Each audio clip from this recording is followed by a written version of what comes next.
शिवसेनेच्या वतीने या ठिकाणी जी अजेंडा महानगरपालिकेने काढला आणि त्यांची नामुष्की झाली. खरं तर 23 वर्षाच्या महानगरपालिकेच्या कार्यकालात कधी अशी वाईट परिस्थिती नाही आली की महापौरांनी अजेंडा काढला आणि सभागृहात कोणीच उपस्थित नव्हतं. याचाच अर्थ काय निघतो याचे नगरकारांमध्ये वेगवेगळे विषय आपण पाहिला असेल. कोणतं गौड बंगाल आणि किती याच्यामध्ये मलिदा या ठिकाणी या विषयपत्रिकेवर येऊन पडलेला आहे आणि खऱ्या अर्थानं त्याच्यामुळं वाटणी योग्य नाही झाली का अशी चर्चा या नगर शहरामध्ये आहे.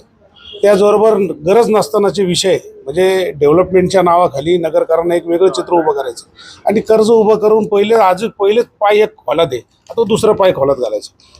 महानगरपालिकेला देणं किती आहे याचा जर का विचार केला तर नुसतं लाईट बिल आपल्याला 250 कोटी रुपये देणं आहे, चालू 20 कोटी रुपये लाईट बिल देणं आहे आणि जीवन प्राधिकरणचे पैसे देणं आहे, त्याचबरोबर 6वं वेतन 7वं वेतन आयोगाचे पैसे देणं आहे. एवढ्या लोकांची बोंब असताना पेन्शनचे पैसे देणं आहे, एवढ्या लोकांची रोज इथे येऊन बसतात. LED वाल्याला रुपये दिला नाही आपण, ज्या नगर शहरात 30-35 हजार LED लावले ना त्याला पैसे देणं बाकी. आणि अशा याच्यात आपण या गोड अशा काहीतरी वेगळा विषय काढून या नगरकरांना येड्यात काढायचं काम यांनी बंद करावं.